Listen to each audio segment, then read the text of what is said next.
Texas Democrats have elected Kendall Scudder of Dallas as their new party chairman. We asked him how Democrats are preparing for the 2026 election and how they can bounce back after big losses in November. Look, it's a new day for the Texas Democratic Party, and we can either argue with people and tell them that they were wrong when they chose to stay home and not vote for us, or we can look in the mirror and make some adjustments and try to move forward and re-earn some trust of folks. And that's what I intend to do. So we're going to build a grassroots apparatus all across this state. There are 40 mid-sized cities in this state that have over 100,000 people in them, and we as Democrats have not been there and we've not been present. And so we're going to change that. So from Amarillo to Brownsville, from El Paso to Texarkana, we're going to be all across this state building a network and making sure that people understand that the Democratic Party is the party that's fighting for working folks. So let me ask you about what you said before about people staying home. Why do you think that is? And does the fact that perhaps messaging was off?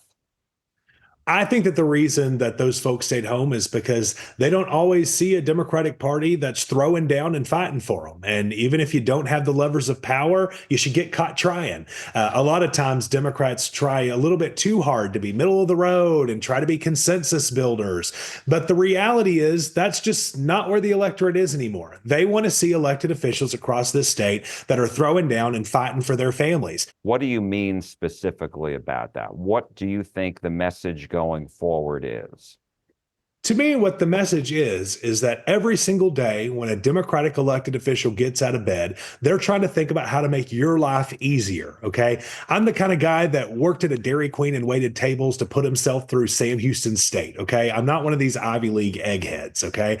I'm one of these people who have every single day is struggling just like everybody else. And we want to build a party that speaks to people like that. That means that we're fighting to make sure we're raising the minimum wage. That means that we're fighting to make costs of healthcare more affordable. That means that we're fighting to improve community public schools and to keep your streets safe. That's what we as a party stand for. And that's what I believe our message will be moving forward. 2026 is around the corner. How do Democrats win against Senator Cornyn, against Governor Abbott, Lieutenant Governor Patrick, the Attorney General, the Texas Comptroller, because all of these statewide elected officials are up, as you know?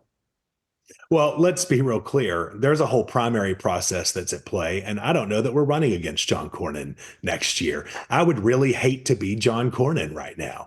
He is going to have a bloody, bruising primary with Ken Paxton, one of the most overwhelmingly unpopular elected officials in the state of Texas, and I think that we're going to come out of that situation in a really good spot. Whoever the Democratic nominee is will be able to run for the United States Senate against this Republican policies that are cratering the economy. I mean, look, just today, the stock market has now plummeted again for the second consecutive day. I will remind people that Colin Allred lost in 2024 by 8 points. And across the country right now, Democrats are overperforming expectations by 11. So if you don't think that Texas is in play, then you may not understand math. The reality is Texas, whether it is Senate, governor, lieutenant governor, attorney general, we're going to be fighting for everything in every part of this state, and Republicans better get ready.